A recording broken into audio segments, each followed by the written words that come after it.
Bom dia a todos. Primeiramente, gostaria de agradecer às Vossas Excelências pela oportunidade de realizar essa sustentação e gostaria de cumprimentar a presidente da escolhida turma, excelentíssima senhora desembargadora Maria Jambucana, ao eminente relator, excelentíssimo senhor desembargador José Coevo, a excelentíssima senhora desembargadora Maria Ballantynes, excelentíssimo senhor desembargador Johnny Walker, ilustríssimo senhor procurador de justiça Dr. Adriano Sagatiba, aos prezados colegas advogados e aos demais funcionários desse honrado tribunal. Apresento-me perante este egrégio tribunal na qualidade de advogado do apelante Sr. Jorge para demonstrar que a sentença recorrida, com a devida vênia, merece reforma integral.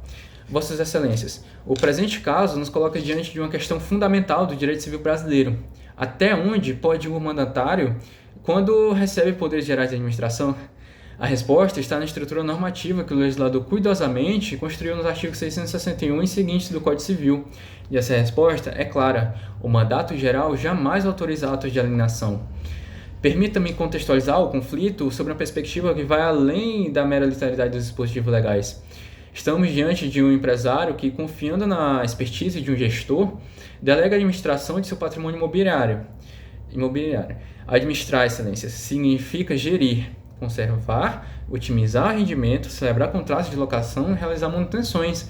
A administração pressupõe a preservação do bem sob gestão. Já a alienação representa o oposto, é o desfazimento.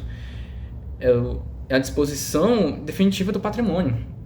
Quando o legislador estabeleceu no artigo 661 que o mandato em termos gerais só confere poderes de administração, ele estava protegendo o princípio basilar do direito das obrigações, o respeito à vontade manifestada. O mandante que outorga poderes gerais está dizendo: confio em você para gerir meus bens, mas não deixe de dispor. É uma relação de confiança, sim, mas com limites bem demarcados. E aqui reside o primeiro equívoco da sentença recorrida. O parágrafo 1º do artigo 661 não deixa margem para interpretações elásticas. Ele é categórico ao exigir poderes especiais e expressos para alienar. Perceba que o legislador usa duas palavras, especiais e expressos. Não basta ser especial, tem que ser expresso. Não basta estar implícito, tem que estar escrito, claro e induvidoso. Por quê? Porque alienar patrimônio imobiliário é decisão grave, que pode comprometer toda a estrutura patrimonial de uma pessoa. No caso concreto, o contrato silencia absolutamente quanto a poderes de alienação, e silêncio em matéria de poderes especiais significa ausência.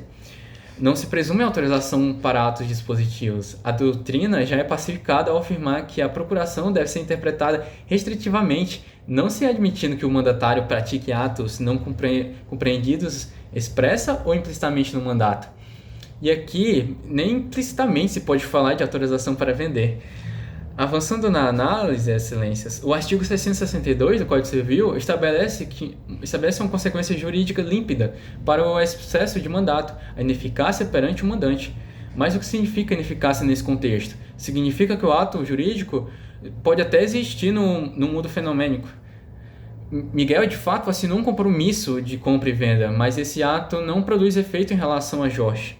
É como se para Jorge aquele negócio simplesmente não existisse. E a lei previa uma única válvula de escape, a ratificação. O mandante pode, se quiser, convalidar o ato praticado sem poderes, mas tem que querer. E Jorge só não quis. Jorge não só não quis, como expressamente repudiou. Ele ficou em silêncio, ele não ficou em silêncio, não foi omisso, não teve conduta ambígua. Ele foi cristalino ao rejeitar a operação imediatamente ao tomar conhecimento dela. Isso, Excelência, é o oposto de ratificação.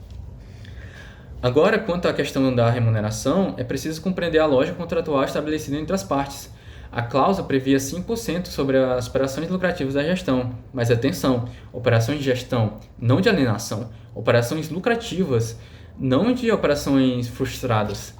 O artigo 675 estabelece que o mandatário tem direito à remuneração na conformidade do contrato, mas conformidade pressupõe conformação, adequação aos termos pactuados. Miguel não estava agindo em conformidade com o contrato quando vendeu o imóvel. Ele estava, em verdade, violando os limites que o próprio contrato estabelecia ao se referir aos poderes gerais. Há aqui um princípio da teoria geral dos contratos que não pode ser ignorado. Ninguém pode se beneficiar da própria torpeza. Se permitirmos que Miguel receba comissão por ato praticado em excesso de poderes, estaremos criando um incentivo perverso. Estaremos dizendo aos mandatários: pode extrapolar, pode ultrapassar seus limites, porque mesmo que o negócio seja desfeito, você receberá sua comissão. Isso, data vênia, subverte toda a lógica do instituto do mandato. Isso nos leva à questão das arras. Miguel pretende que Jorge reembolse os 40 mil reais que ele teve que devolver em dobra Maria. Mas vejamos a situação com clareza. Quem criou as obrigações de devolver as arras? Foi Miguel. Quem agiu sem poderes e gerou expectativa legítima em terceiros? Foi Miguel. Quem assumiu compromisso em nome alheio sem autorização? Foi Miguel. O artigo 667 do Código Civil não poderia ser mais explícito.